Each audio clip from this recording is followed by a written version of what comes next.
Hi, this is Barbara Sanders, and I had the privilege of having a friend ask me this morning some questions about my spiritual self, my spiritual beliefs, feelings. Um, and I started doing a voice memo because I was so intrigued with her question. She's a therapist also, and um, I won't go into all that about asking about clients and things like that and their spiritual sense or their spiritual evolution. And I might touch on that. But anyway, so I was just listening to some of what I talked about, and I wanted to talk about it on this Zoom video and put it on my Sacred Metamorphoses channel, hopefully, if it works out okay. Today is the 2nd of April, 2025. And I'm in Florida and loving the birds and the sun and the blooming that's going on these days. I'm horrified by the state of much of humanity, but not much of humanity. Maybe it's more politics, leadership, administration, the chaos and confusion of the world that we live in, not just in the US, but all over the world, it sounds like. I came down to stay in Florida for a while after I retired, partly because of the peace and quiet down here. Um, I won't say more about Florida's politics, though, but I'm in a place that's very quiet, peaceful, and on the water with big pelicans and other beautiful red-winged blackbirds and red-bellied woodpeckers and mockingbirds and all sorts of birds besides the big ones.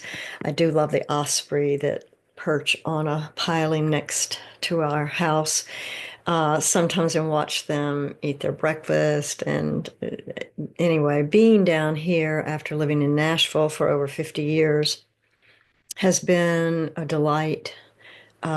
We've done this 2 winters in a row, starting in 2020. Let's see. Anyway, I won't go back. 2023, 24 winter, and then 24, 25 winter, with my husband and our 2 dogs. And um, I just feel so blessed and privileged. But back to the question.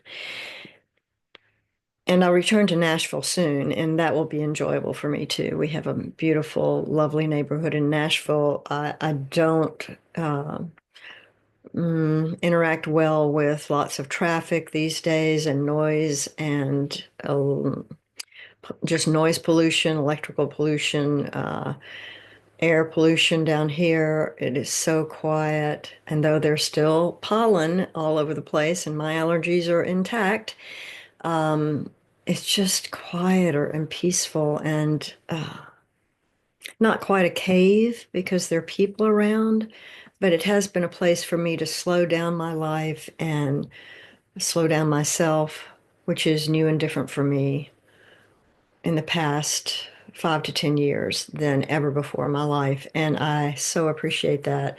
I feel so, again, blessed and privileged to be able to have this time and space. I also feel privileged and blessed to be retired or mostly retired and open and spacious and expanding into new areas of thinking, believing, and feeling. Um, I'll tell a little bit of my story, just start this out. Let's see. So I grew up as a preacher's kid, third of three in Mississippi. And my dad was a wonderful preacher, teacher. He was actually a jazz band musician, a saxophonist when he was growing up and played in big bands and swing era. Lovely man, got a Georgia Tech degree and factory manager, and then went into the ministry sort of early midlife. So he's a good role model for me. But I think partly because I grew up in the Episcopal Church, the term God is not one of my favorites. Not because, anyway, other people have different reactions to that word. But I went to college at the University of the South at Sewanee, Tennessee, and became a feminist soon thereafter and within my years at college as an English major. And I just couldn't go with God the Father anymore in terms of gender identity of a being that's a spiritual being, but we needed to anthropomorphize, like we do dogs, anthropomorphize a god into a person. I couldn't go with that anymore, and especially not being a man. Played around with, the divine, not played around. I've in the last several years realized what a spiritual being I am. And that's been delightful too. And I will talk more about that. And since these last 10 or so years, I've toyed with words like the divine feminine, divine mother, the spirit or spirit source, some people call God. And though I don't use the term God, I do like goddesses a lot, but I don't use that term or those terms much, partly because it was the culture out of which I came, but I didn't totally agree with. I do agree these days more, and I grew up with Jesus, so in the Episcopal Church, Jesus is not such a huge character like the fundamentalists that I grew up around. But Christ, that word was hard for me too. And I can go these days better with Christ consciousness. That works for me better than it used to, but I used to stay away from anything that was all about God and Jesus. In college, I began doing yoga and experiencing all sorts of religions. Loved my religion teacher, Gerald Smith at Solani. And anyway, that's where I'll start. So I became a therapist early in life. I went straight from anyway, it's a long story, straight from college to thinking about being in the Peace Corps, English graduate school, went to English graduate school by mistake. And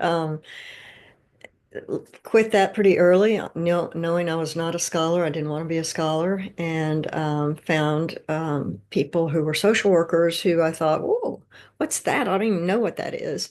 And so became a graduate student in social work and got my degree and have worked in social work agencies, family service agencies, juvenile court, public defender's office, psychiatric hospitals, in mental management, and then I went into my private practice. So that was about 15 years. And then I went into my private practice over 30 years ago and was a psychotherapist in private practice for individuals, couples, families, and dabbled in collaborative divorce and all sorts of other kinds of therapies. I've often used for myself lots of alternative kinds of services and therapies. I've certainly gone to a therapist on and off throughout my life, different ones at different times. Um, that's been very meaningful and important to me. And I've learned a lot about myself. And what I've realized, though, is that I have a wonderful spiritual counselor here in Florida. Her name is Vicki Spray. And I've also developed recently an energy healer named Katie Todd. And I would recommend either one to you if you're interested in exploring spirit, yourself as a human, and the cosmos and spirit. So I believe that we are spirit within human form. Uh, I think we have a soul. It's just my dog's jumping up on the bed. We have souls, and our souls, I think, may be eternal. So our souls are eternal. We come down into this space and time on this wonderful planet, Mother Earth. And I don't know that we choose our families. I think some people are thrust down here. I don't know if I chose my family, so there's a lot of theory about that that people have different views about, but we get born into families. And what I've realized, besides knowing or believing now that my one of my core wounds is having felt, not been, but felt neglected and not attended to enough as a little baby, a little child for all sorts of family dynamic reasons and good reasons. I had a sister who was very ill at times, and there was a lot of stress and fear in my family. And we didn't deal with conflict very openly and blah, blah, blah. That's my story. Um, but when I realized only a couple of years ago that probably one of my core wounds is feeling a bit neglected and longing for attention and maybe feeling like I was not lovable, I developed into a child who was a character, cute, silly, smart, and an entertainer.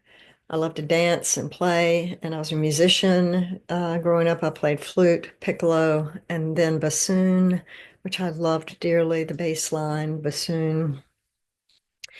And yeah, that was a spirit-led thing. There are lots of points in life, if you look back, you think, oh, I could have taken this road or that road. And sometimes spirit or we, as divine spirits within us, make decisions sometimes that are good for us and sometimes are not good for us. And we make mistakes and learn all along the way. Um, I forget where I was going there. But anyway, I grew up in a reasonably, really good family and had my own issues. As a young adult, I stayed single, though, a long time. I had relationships with partners on and off. I worked hard. That was what I learned from my family is you work hard. My parents were out of the Depression and felt like hard work was very important. And I believed that was very important. I think there was a fear of scarcity in terms of money insecurity growing up as a preacher's kid, though I wasn't cognizant or conscious of that very much. But anyway, I think we all in our bodies or in the US or in other countries have issues with security and safety, or at least I know I did, and fears about it, and anxiety about it, and which translates into money and relationships and to the ways we live, our lifestyle, in all sorts of ways. Again, I think I've been very privileged in many ways and blessed. And I struggled. I've struggled at times. Only about 15 years ago did I identify myself as an anxious person. I would never have used that term before. I never used the term depression. And I can look back now and say in my story, my biological story, there were lots of times that were very stressful. And I think how I dealt with stress was I tried to manage it through being very busy. I was very busy all my life, moved around fast. And it worked for me. I learned that from my mother, and it worked for her, and it worked pretty well for me, except that I didn't really get down to the feeling level, even though I was a psychotherapist, until years after becoming a psychotherapist and really struggling with and interpreting and exploring feelings that were so uncomfortable. I didn't want to go there. I was lucky in 1979 to study for a month in Destin, Florida with Virginia Satir. People have heard me talk about her so much these days. So I was with Virginia Satir and her cohort for a month on the beach, and we learned NLP and family systems therapy and all about parts, which has now evidently, I think, moved into what people are calling somatic experiencing and internal family systems.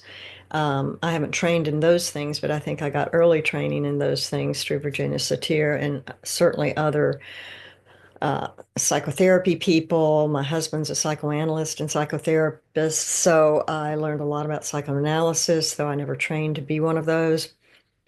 And I also used, as I think I said, a lot of alternative practices like body work, breath work, uh, and have used sacraments. I'll call it sacraments these days for internal voyages and journeys, for inner and outer exploration of the world, the cosmos, being human, being spirit.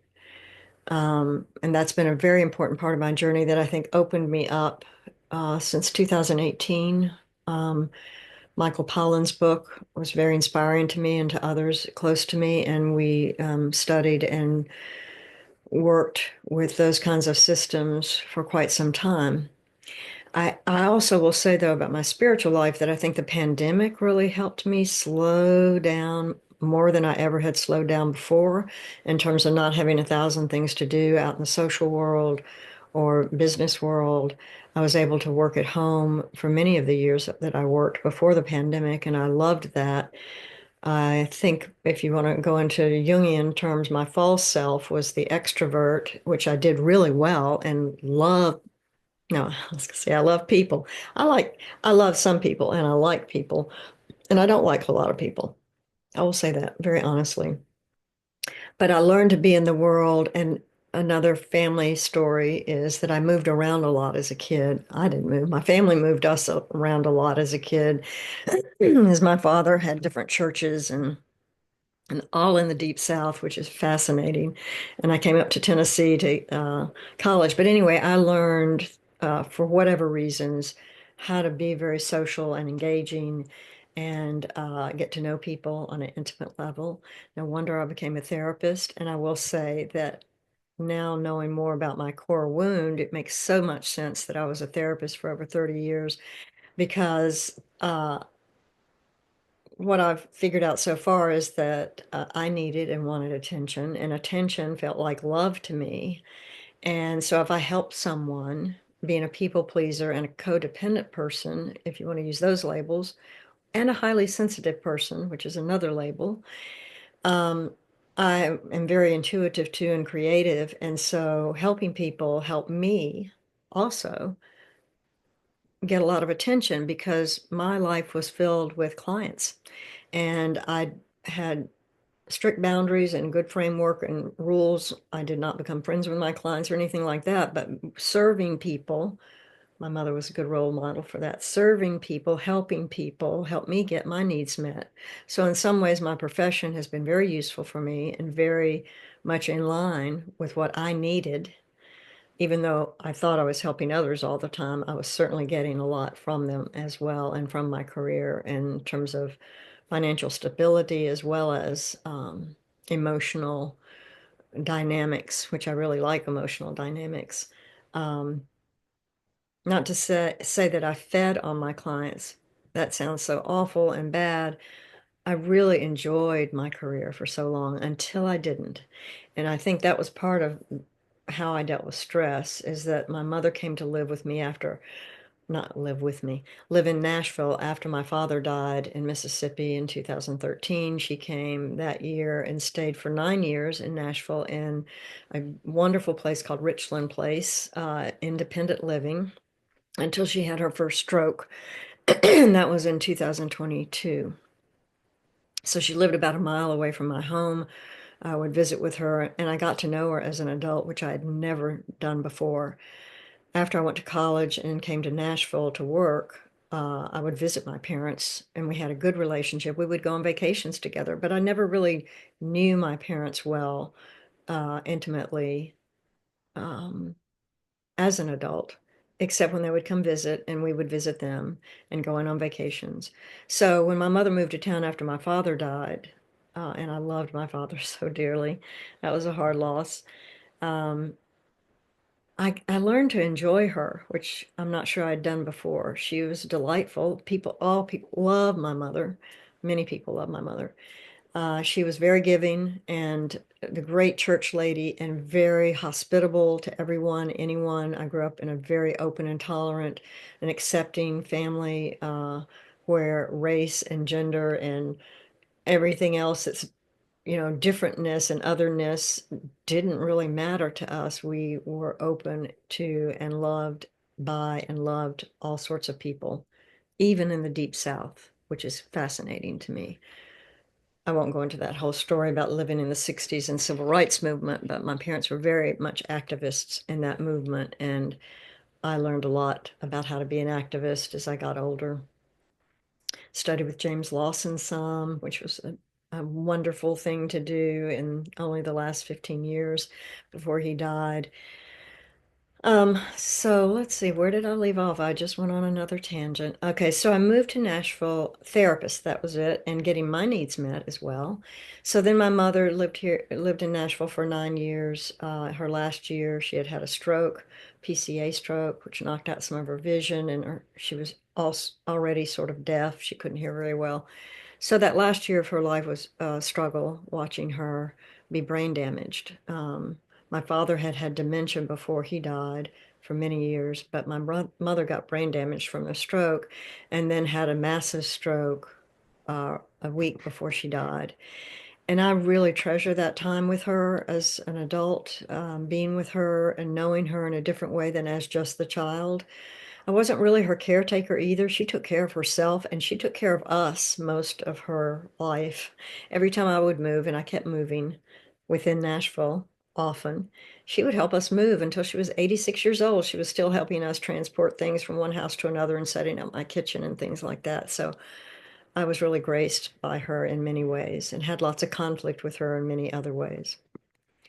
Anyway, I spent the week of her dying with her, and that was transformative also. I won't go into that too much, but um, I loved her very dearly and grieve her loss to this day. Wish I could have known her more intimately. I didn't allow myself to know her as intimately as I would have liked. But then my sister, who I had some difficulties with most of my life, and she with me, died suddenly soon after my mother. And she was only 72 years old at that time. And I'm 2.5 years younger. And so that really freaked me out. Not just her loss on top of my mother's loss and my father's loss, but that she could die so early. Stunning and shocking to me. So I think that helped me certainly make different decisions about how I live my life instead of working so hard. I decided to buy a place in Florida, um, to come down here months at a time and still live in Nashville. Our our child lives in Nashville and we love him very much. And he's blossoming and I is my heart. Why am I talking about all this? I guess because I'm getting back to spirituality. So I also started attending retreats, and that was back in 2018 during the years of growth and development using sacraments and other kinds of experiences to travel deeply within and deeply outside of myself or explore outside of myself. And then I started attending retreats with Tammy Roth, who is a psychologist and retreat facilitator. After she moved from Nashville, she had been in Nashville many years. I didn't know her very well. And then I started coming down to Florida to retreats with women with her on St. George Island. And that period of time, the last several years, I've been going to retreats with her and with other women. That's really helped me get more grounded and centered in myself. It helped me engage with other people who seem to feel and be more like-minded than me in terms of not just philosophy or opinions or beliefs, but in really wanting to bring goodness to this world and help people explore how to not struggle so much, how to live more peacefully and self-nourish, devote ourselves to ourselves, which in my framework growing up in Mississippi was like selfish. It was called selfish or self-centered. You don't do that. And so in these past several years on these retreats, I've learned so much more about myself and other people and how we can have a different experience in life rather than the rat race, noisy, traffic involved busyness of life that I always surrounded myself with. That was nobody's fault. I did that and thrived in some ways, many ways, in that kind of system in Nashville.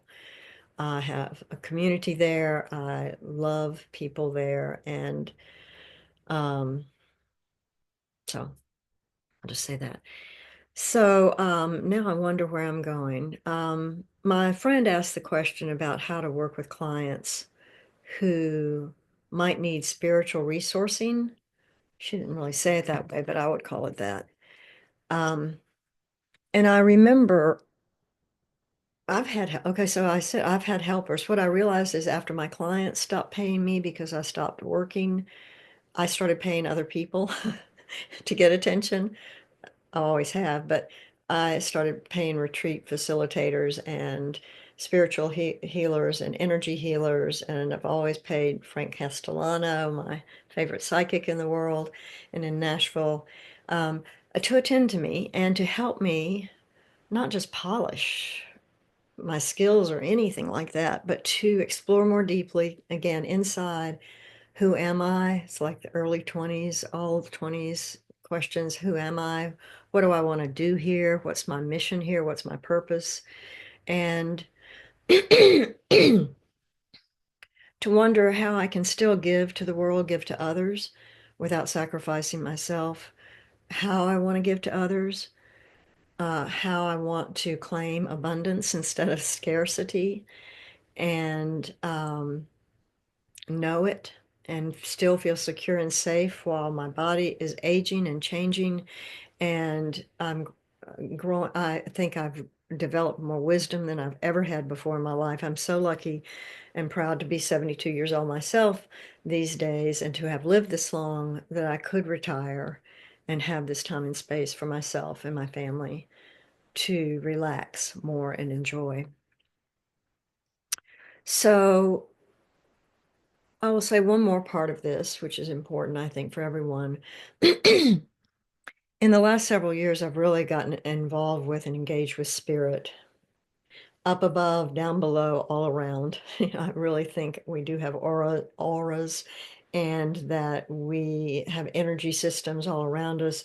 Tammy Roth helped me get into using a Healy for frequency rising, raising, to send frequencies into my body so that I'm dealing with or living at a higher frequency than the low density of the 3D world, some people call it, or the mundane, I call it material world. So I've been out there venturing with spirits and astrology and the cosmos and galaxies and all this fascinating stuff. And let me say a couple of more people that have been very important to me. I also did the Inner Temple Mystery School with Rebecca Campbell, who is a worldwide known facilitator, spiritual leader, mystic.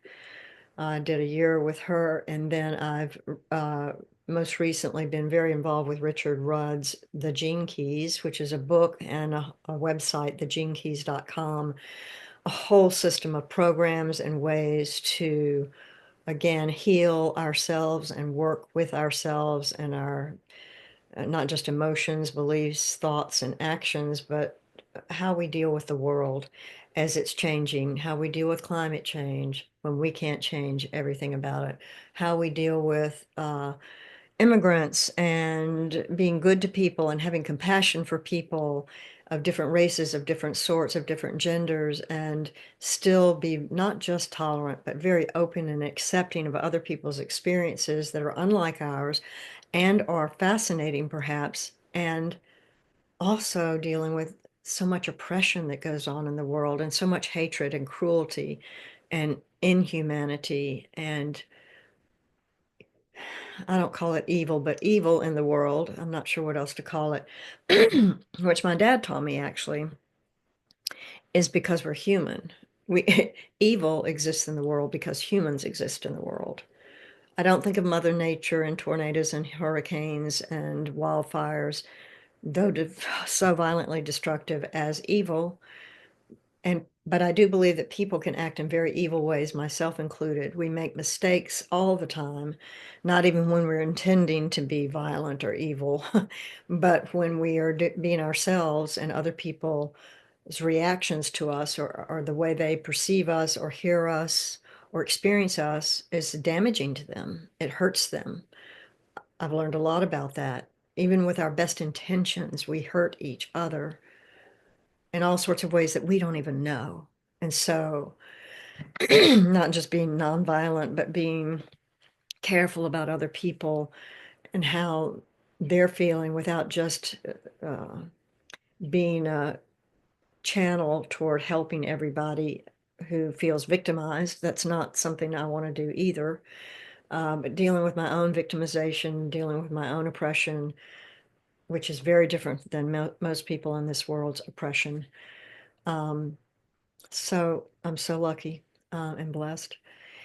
But how we live in the world day to day, moment by moment, like right now, how I breathe, how I be with my dogs, my husband, my son, how I am with other people who I don't know, how I feel about myself is more important probably than any of that because I do think experience precedes feelings and thoughts and actions.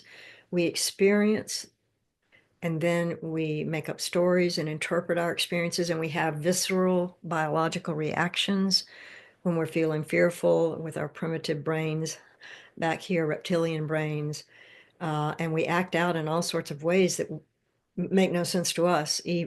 Also, it makes no sense at first to us. And I think with good therapy and good other healing techniques, we can learn more about ourselves, our traumas, our abuses, and neglect which help trigger those behaviors that are just unconscionable sometimes. Just like, why did I behave that way with that person? Well, I got triggered. That's the thing people use all the time now. I got triggered. What I believe is that what Tammy Roth says is that triggers are opportunities for growth. And I do believe that triggers are opportunities for our growth and hopefully for the world's. But we have to take responsibility for what triggers us. It is not the other person. Yes, they participate in any interaction that we have with them, but we are triggered. We take care of ourselves in that way. We figure out, we explore, hopefully with a professional or a healer, what's going on with us that we got so triggered and what that's about and how we can heal those early and deep wounds that fuel our current reactions, which can be outlandish, crazy. We can all be crazy, act crazy. And so it's our job to deal with that and not other people's. Blaming other people doesn't help. Blaming the world doesn't help. We have to come inside ourselves, hopefully, again, with professional or other help in systems and programs that help us believe that we can get better and do better, that we are beloved children, that we are beloved, and that we can experience unconditional love from spirit, source, the divine, however you want to call it, whatever you want to call it, or where it comes from.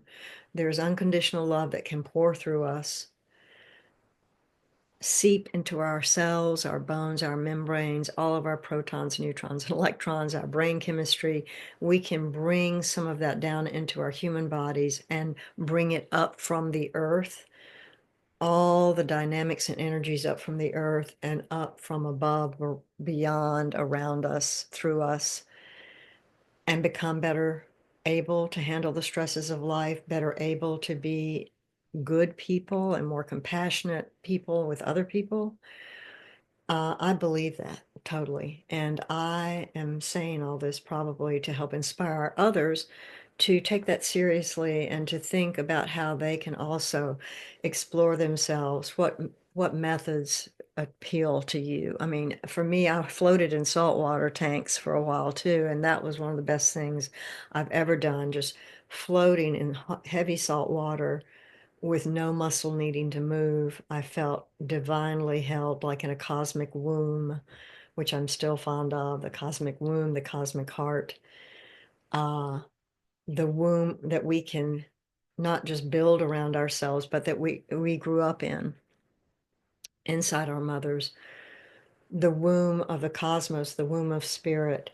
And what I've realized only in the last few days is that what I have trouble with in terms of containers and containment in this human body, even, is that tragically, I was born into a human body and wonderfully. I needed to come out of my mother's womb. I was ready. I had grown out of that womb. But the transition into life through a vaginal canal to me seemed really tight and hard to get through and traumatic to get through and to finally take that first breath with doctors and hospital lights all around. I think there's a lot of trauma that happens for some people inside the womb and also as we're coming out. So the transitions from one container to another sometimes are very difficult and very tragic and hard and painful. And that if we can learn to help all that flow a little differently or to help us accept what Byron Katie talks about, to accept what is, to accept it, to fully accept what is, and then we get to play around with or experiment however we want to manage what is, whether it's my mother's death, my sister's death, a dog dying, friends getting sick and dying. There's so many traumatic things that happen in our lives. Once we get to know ourselves better and to get connected with spirit and the divine and Mother Earth and get grounded and centered, we get to perhaps interpret our experiences differently, transform our experiences differently, and accept the unconditional love that is flowing down upon us that we don't usually feel because we haven't had it in human form. Unconditional love, I think, is more spiritual than human, and we long for it. We so long for it. And I realized that I should come to an end now, and I can do more of this later. But that's part of what I got stimulated by this friend, and I'll name her Jill Flowers. Thank you so much for asking these questions about my spiritual life and how we deal with our clients and spiritual lives of theirs, and when they don't have a spiritual life, and how we can respect every human being for believing what they believe if we can also tolerate their actions. And that's where leadership and politics and cruelty and the evil in the world gets really screwed up with our sensitive souls and beings, even human beings, because we still do have child parts, we have infant parts, we have parts that are judges, harsh judges, and we have parts that are benevolent, and we have good parts and bad parts and difficult parts. And we get to deal with all that. And if we're not willing to deal with that or life on those terms, why are we here? And other people, I guess, have good reasons for being here. But that's why I'm here, to learn about humanity, to learn about me being a human and being a spirit in human form for this lifetime, wondering about past lives, wondering about soul, wondering about how I can live more peacefully and fully and breathe well in this world that is full of so much chaos and confusion and trauma. And with that, I want to thank you for listening, and you can join Sacred Metamorphoses, this YouTube channel, by subscribing for free. Now I'm losing my words. I also have a Substack um, thing where I put poems and prose in every now and then. And so you can subscribe to this channel. You can subscribe to Substack, Barbara Sanders, and share with me, share with each other, share with our communities these kind of discussions, because I'm hungry for it. I would always love to be, and I do belong to groups of people who talk like this and talk about this and experience healing methodologies and techniques that bring us into more connection with the divine and into more connection with Mother Nature and Mother Earth. And I think it's a wonderful way to live. Let me just say that. I think this is a wonderful way to live. And yes, we have to deal with buying groceries and working hard enough to have enough money to do this other work in. Uh, and that's just true too. Thank you for listening. I will be in touch and send out some more stuff soon. Bye.